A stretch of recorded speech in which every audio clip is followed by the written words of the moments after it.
Sometimes it is easy to forget that we are the heroes of our own story. Enduring strife and slaying metaphorical dragons is a part of daily life, but we always have the choice to either confront these dangers or turn away and seek something safer. In the context of this video, these are the trials we are confronted with during the transition between psychological childhood and adulthood. In the first two installments of this God of War trilogy, we discussed two archetypal figures that act as threshold guardians, the father and the mother. If you haven't already, I recommend watching those videos first before proceeding, as a lot of the things I discussed there will be used as this video's foundation. In short though, the mother must protect the child from the world when they are naive and vulnerable. This continues until they are ready to leave her arms and brave the world alone. The father must play the role of teacher, instructing the child on the means of navigating the world and its dangers. When these archetypes act as intended, the child is prepared to both survive and navigate the world at large.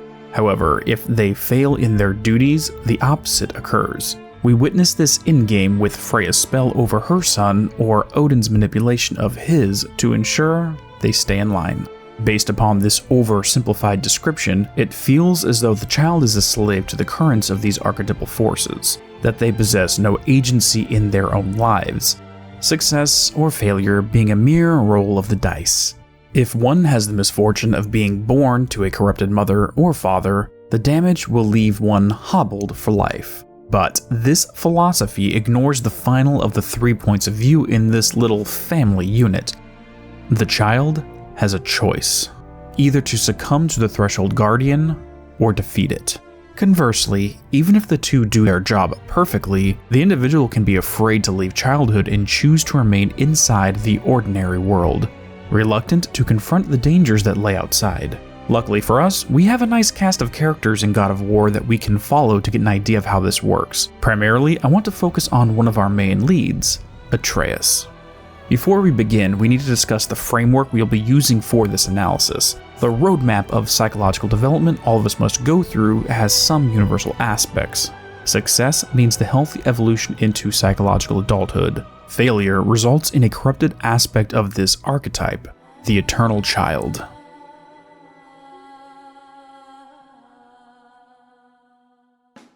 Largely, the development from infancy through adulthood goes through a series of predictable patterns. Phase 1 is dependency. This is where the child is fully reliant on the guardian authority. The authority can be broken up into two types. When discussing the archetypal mother, it is protection. With the archetypal father, it is guidance. This is a necessary step in life when the child is incapable of caring for themselves. Phase 2 is rebellion. It is the point where the child pushes boundaries, to leave the mother's circle of protection and to develop their own ideology separate from the father. This is a natural and necessary part of growing up, otherwise the individual remains in the nest forever. Without some form of rebellion, we remain trapped in a state of pure dependency. It is important to note that this comes in phases and not all at once. When the infant learns to crawl, they rebel and crawl anywhere they can. Once they learn to walk, this occurs again but to a greater degree. Going to school is the next step. You see, the circle of the mother's protection expands in increments until the step into complete independence is achieved. Phase 3 is transformation. It occurs after the child crosses the threshold into adulthood officially. The time when the relationship between the child and the guardian authority must evolve, going from a parent-to-child relationship to act more like peers. However, it is also possible this reconciliation never occurs and the relationship evolves into antagonism. One last note here is that it is common for us to believe we have entered psychological adulthood when in truth, we have not. But we'll discuss more of that later. While passing through these steps, there are two important factors to keep in mind: whether the father or mother behaves as a guardian or a guide, and the vector that the child wishes to travel. When one of these figures acts as a threshold guardian, they are a metaphorical monster that must be slain. In other words, they fight to prevent the child from escaping their circle of influence. If the child is inexperienced, this is a good thing. If the child is fully competent, however, this is to maintain control. However, if instead they act as a guide, the child is encouraged to leave their domain, being prepared and pushed away whether they are ready or not. This is where the true strength or weakness of those still in psychological childhood must be tested. Even if the authority guides them over the threshold, the child may be fearful to cross it, running away back to the mother's arms and under the father's rule. Conversely, even when a corrupted expression of a guardian digs their claws in and denies independence, if the child's will is strong, they can force their way through. This comes at the cost of projecting a monster's face over those exerting control and defeating it. What dictates this is the vector that the individual wishes to travel. Do they want to remain a child forever, or do they want to grow into adulthood? The threshold guardians or guides are simply benefactors for or bulwarks against this choice. But enough of that. You are all here to talk about God of War, not developmental psychology. Let's pivot and get into the good stuff. At this point, we will follow Atreus' story and observe the push and pull of these topics in practice. Let's go. Unfortunately, because of where the story begins, a lot of Atreus' history is not really shown. We can piece together small details though. Prior to the start of the game, he lived in a remote cabin with his parents. From the limited information we have, it appears that Kratos was largely absent from his life in all the ways that matter. The man mostly focused on his own internal self-control rather than being part of the family unit. So it was left up to Faye to teach him things like tracking and hunting. In a sense, she adopted the role of both archetypal mother and father, teacher and protector. Under normal circumstances, Atreus would have the luxury of time before moving into his rebellious stage. Sadly, it was forced upon him. With her death at the start of the game, he never had the opportunity to rebel against her on his own terms. After she was gone, the boy was pushed into uncharted and treacherous waters. If Faye had never died, the boy may not have rebelled until much later. As a part of her final wishes, Kratos cut down specific trees to use for her funeral pyre. These trees maintained a magical barrier which guarded the woods. The physical manifestation of her protection was shattered. Her final act was to push her child over the threshold whether he wanted to or not. But not all have it so easy. I'd like to take a look at two others who had a bit more struggle for this transition. Starting with Baldur, we see a perfect example of a child trapped by the devouring mother. His entire motivation is to break the spell she placed on him. While he's actively in the rebellion phase, her spell makes it impossible to truly leave. For him, the mistletoe arrow acted as the chaos event that permitted him to achieve independence, much like Faye's death was the chaos event that set Atreus on his own path. Once the spell breaks, he immediately turns to confront his mother, except instead of seeing her, his perception is clouded and he looks upon only the twisted archetypal image of the witch. Despite already having escaped from her clutches, what she represents is scarred in his mind. Because he cannot leave her behind, her phantom will continue to haunt him until something more permanent is done. The death of the mother. It is the unfortunate truth that sometimes we allow these internal struggles to be projected outward. There is a degree of transference here. The energy the archetypal image acquired over the years does not easily go away. Whenever we meet someone who reminds us of that archetype, we put an invisible mask over their face and treat them like we would treat the abstract image. For Baldur, the internal fight with the witch was externalized onto his real mother instead of engaging with it solely in his cognitive space. Unfortunately for him, this impulse could not be contained by his own will. In the end, it was ended by force at the hands of Kratos.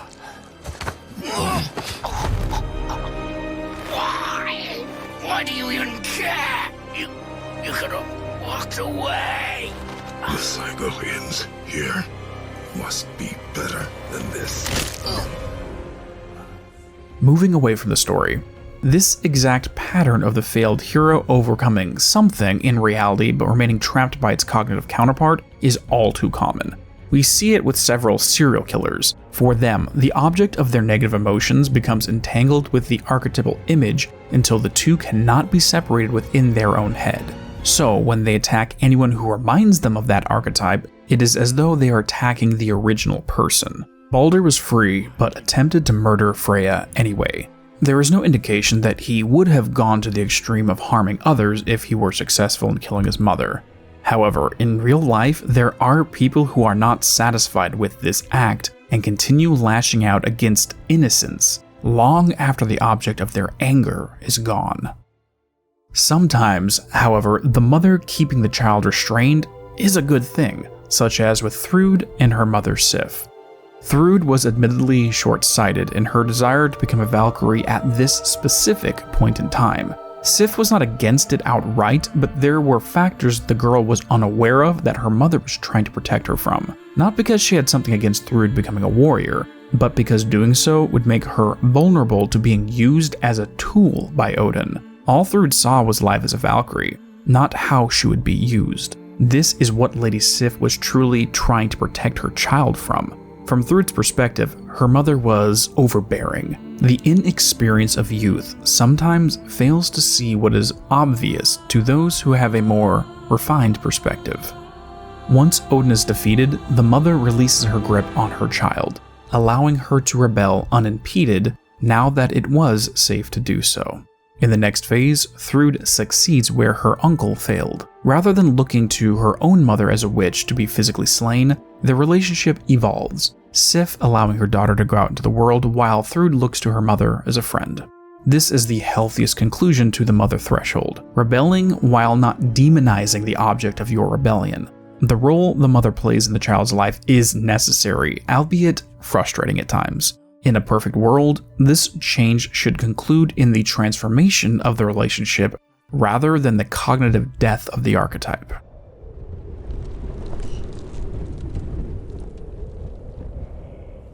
Since Atreus spends far more time within the realm of the father, we will have more to talk about here. Admittedly, Kratos also acts as protector during the training of his son, meaning he is exhibiting traits of both archetypes. However, it becomes obvious early on that Atreus shows signs of resentment. For his entire journey, we witness seeds of his growing dissatisfaction being planted, the first of which is just after slaying the troll, arguing with his father that he is capable enough to go to the mountain. When denied, he throws a tantrum. It is a common occurrence that those who resonate with the child archetype attempt to prematurely rebel like we saw with Thrud. It's a natural and necessary instinct. However, the when in which this should occur is not as easily discernible.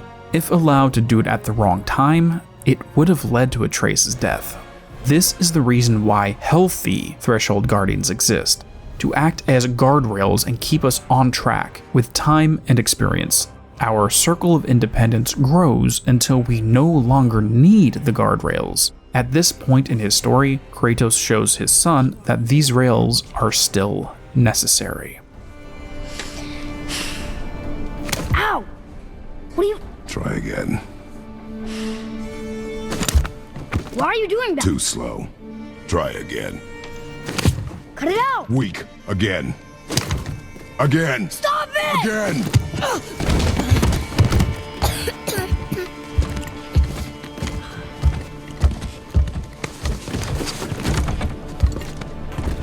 Your anger.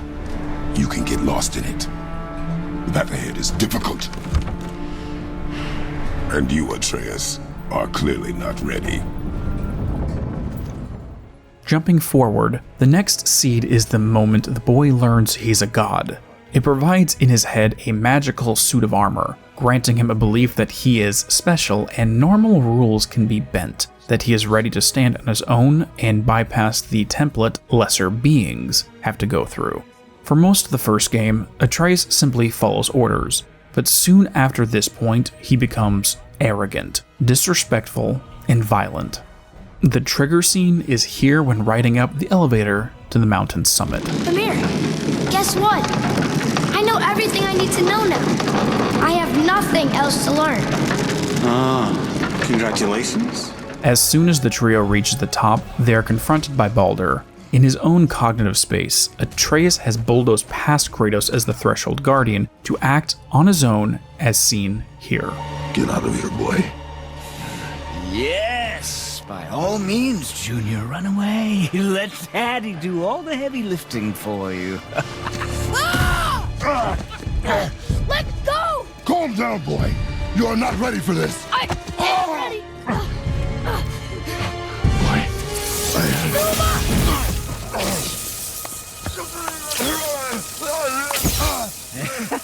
And here I thought my family was fucked up.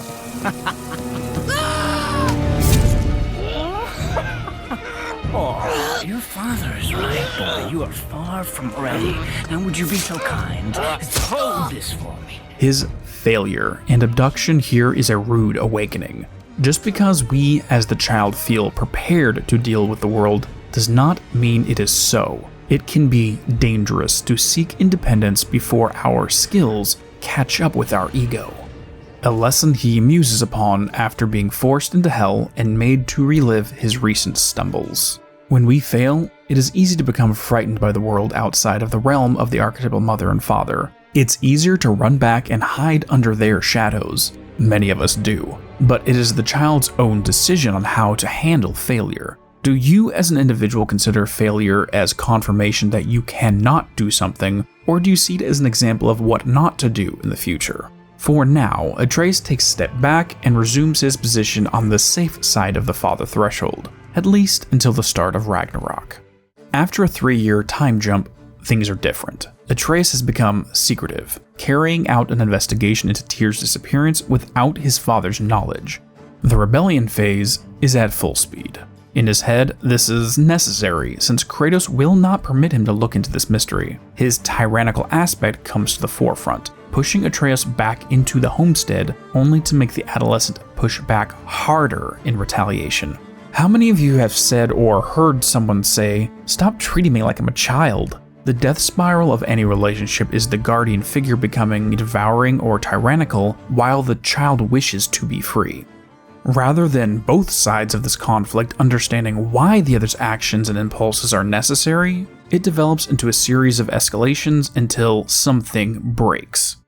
For Atreus, it was abandoning his father to go to Asgard on his own. There, his actions led him to fall under the influence of one with malicious intent, as well as release Garm from his prison. Again, Kratos came to resolve Atreus' mistakes. It is a good thing that he has that safety net. However, sooner or later, he can no longer rely on his daddy to bail him out. His mistakes will need to be his responsibility alone if he wants to enter psychological adulthood. This struggle culminates in what I consider one of the most important scenes for the two's development in the transformation phase. I have been falling back into my old ways. Angry. Distrustful. With you. Now and before.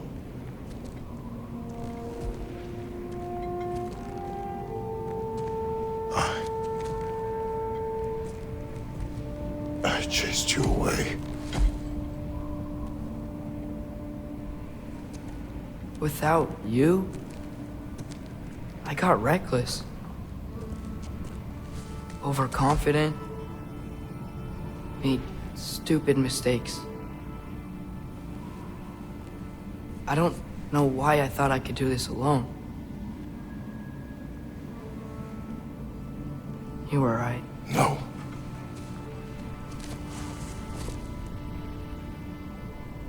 On our journey together, you have grown into a warrior worthy of your namesake. I was the one who was not ready.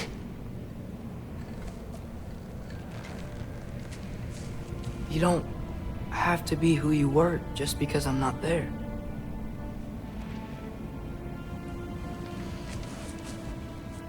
Let's make a promise.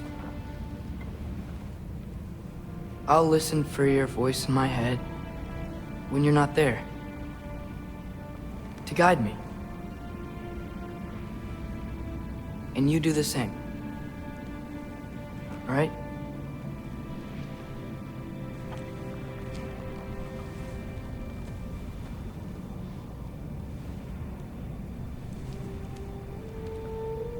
I need to know you'll be okay without me.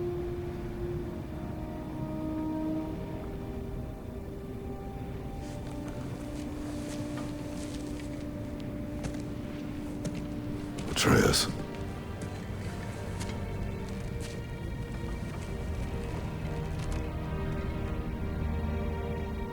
I'm sorry.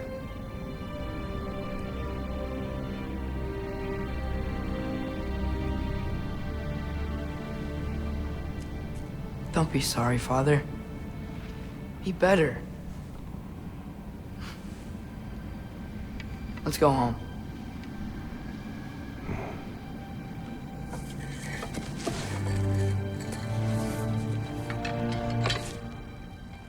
We witness the evolution from father and child to brother and brother, each having a guiding influence on one another. Atreus' influence on Kratos inspires him to be better, just as much as Kratos' influence on him does the same. From a cognitive level, what occurs here is the death of the father, not literally, of course. Unlike Baldur, Atreus can distinguish between the archetype and the object. While the two still follow the same path, Atreus does so because he chooses to, not because he is ordered to. The voice of Kratos is not a command, but wise counsel he turns to in the furtherance of making his own decision.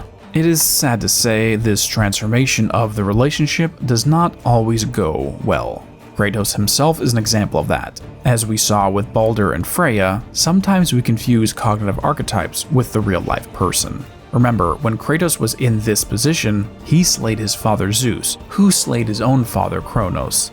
Even before this, Kronos castrated his own father Uranus and cast the parts into the sea. A perpetual cycle of men who had not learned to separate object from archetype. This is the choice the newly formed adult must make after crossing the threshold. However, not all make it that far. It is finally time to take a look at Thor.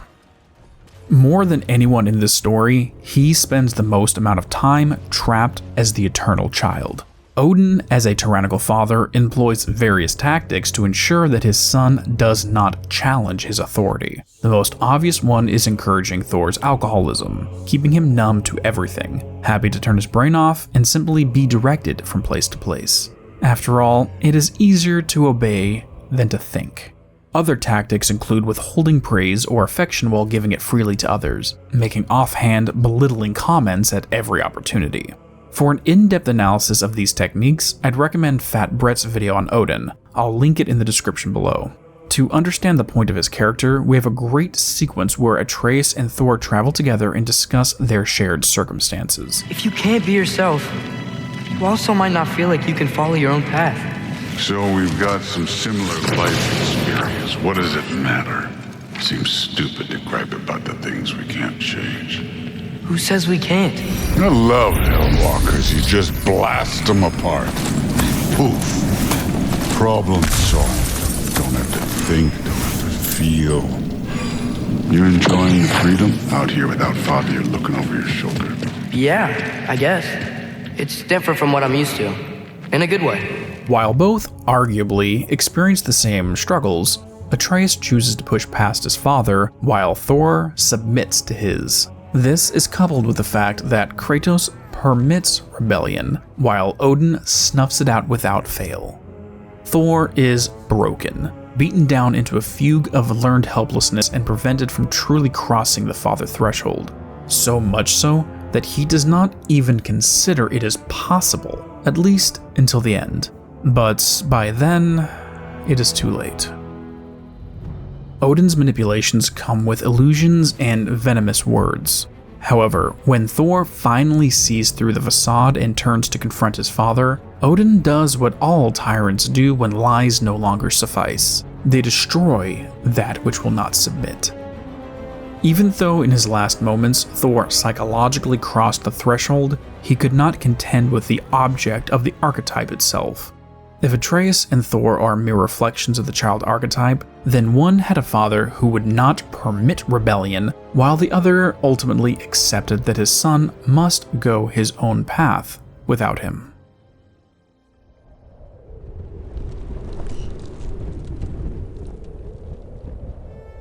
With all of this said, there is one more pathway the child archetype can take in the furtherance of rebellion, one that feels like a transition into adulthood, but in actuality reinforces a childish mindset.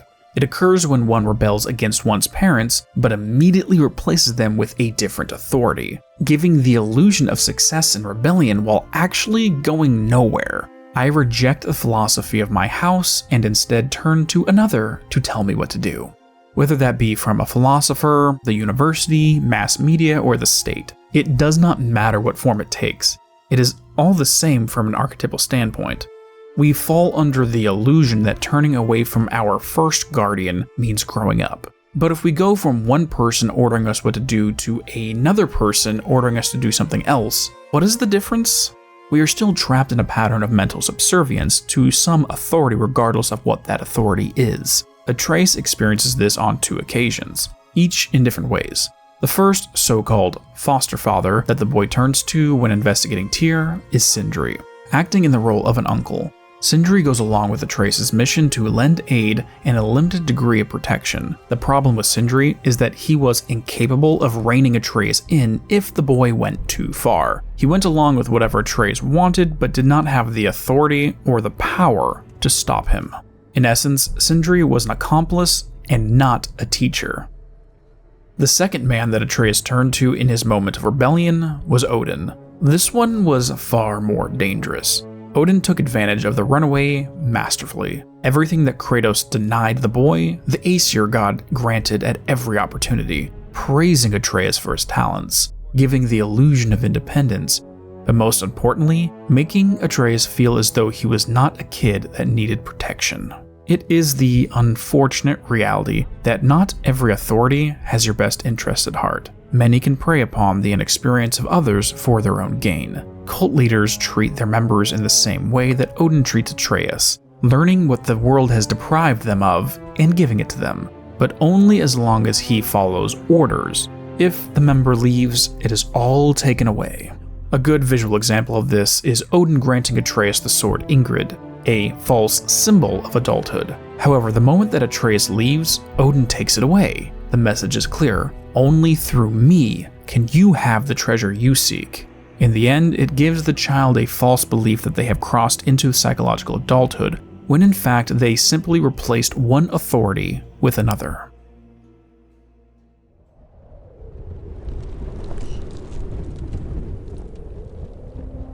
At the end of the day, our choices as the hero or child of our story are what gives us power. But our power can be used to our benefit or our detriment. An understanding of how these 3 archetypes interact in both positive and negative polarities is practically essential to make an informed decision. Is the mother protecting you from something with good intention? We must accept that there are dangers outside of our periphery that we cannot see. Our job is to expand our view until these can be contented with in the absence of her. If at that point the mother refuses to let you go, it is our duty to confront and bypass that threshold guardian. Next, is the father giving you good counsel? Are the teachings properly preparing you to navigate the complexities of the world? If they are, learn as much as you can until you are able to handle them without going for counsel.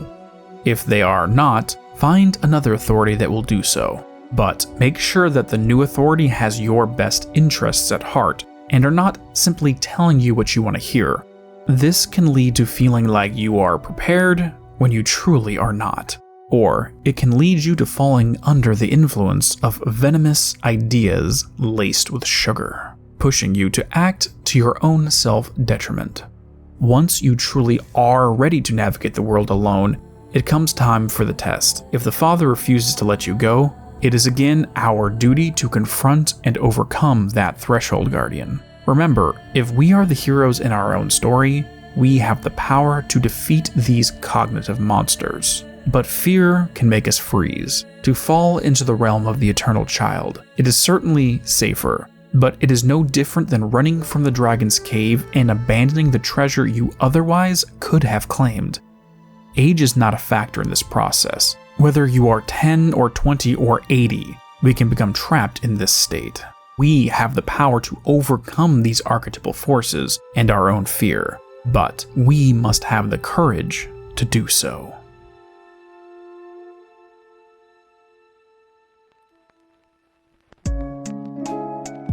Thank you all for watching. If you enjoyed, please drop a like and subscribe to receive updates on future uploads. If you would like to help support the channel, a Patreon has been set up and the link is in the description below. Have a great day and peace be with you all.